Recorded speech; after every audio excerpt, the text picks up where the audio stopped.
So here we have the D flip-flop 8-bit register. And so first let's input some binary values. So let's go 0, 1, 1, 0, 1, 1, 0, 1. And so in octal, this would be equal to 266. And so now let's do this again. So let's clear our LED bar graph. And let's input, let's do 1, 1, 1, 0, 0, 0, 1, 1. And so when converting this to octal, we would get that this is equal to 307. And now we can clear it. Before we can understand how the D flip-flop 8-bit register works, let's go over a quick refresher on what an SR latch is. An SR latch has two inputs, set and reset, and two outputs, Q and bar Q. And so the goal of the SR latch is to latch an input. So here, if we turn set to high, we see that it sets Q to high. And no matter how many more times that we press the set, doesn't change.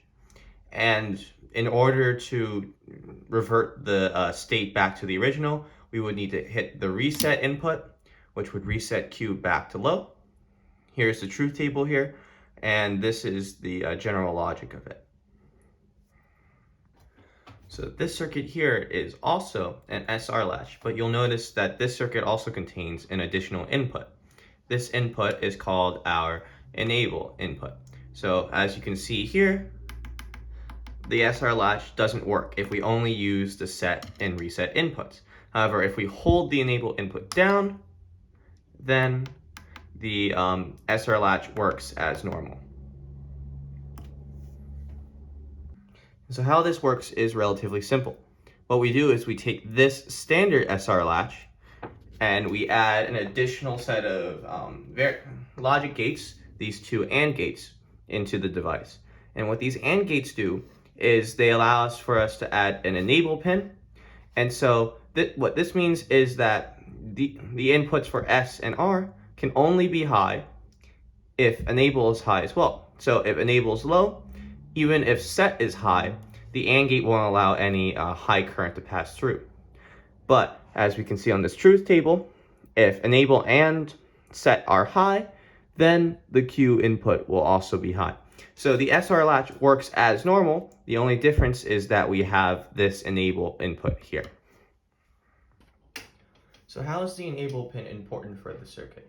Well, the enable pin is very similar to our clock pin and our D flip-flop, due to the fact that our D flip-flop is only capable of changing state during an active clock signal, meaning the clock signal is high. This allows for each of the D flip-flops to store 1 bit of data, being a binary value of 0 or 1. And this is very useful for our circuit because let's think about this. So we input, the clock signal is high, and that means, and whatever signal that is coming from our input then becomes equal to our output. And so our output now becomes a new input of the next bit. And so this is storing a binary value, and during the next clock cycle, that input will then become our output in this bit. And so you noticed when I was demonstrating the circuit, you noticed that the bits were moving to the right down to the very end, and that's because of this. Every clock cycle, the original output becomes a new input of the bit, and all the bits get a new input. And so this allows us to store up to 8 bits of data, which then can be transferred into octal values. And so to demonstrate one more time, let's look at the circuit. So looking back at our D flip-flop 8-bit register, we see we have 3 inputs. We have our clear input, which is connected to all the clear pins in our gates. We have the clock input, which is connected to our 555 timer. This allows us to control the duration and when the clock signal is active.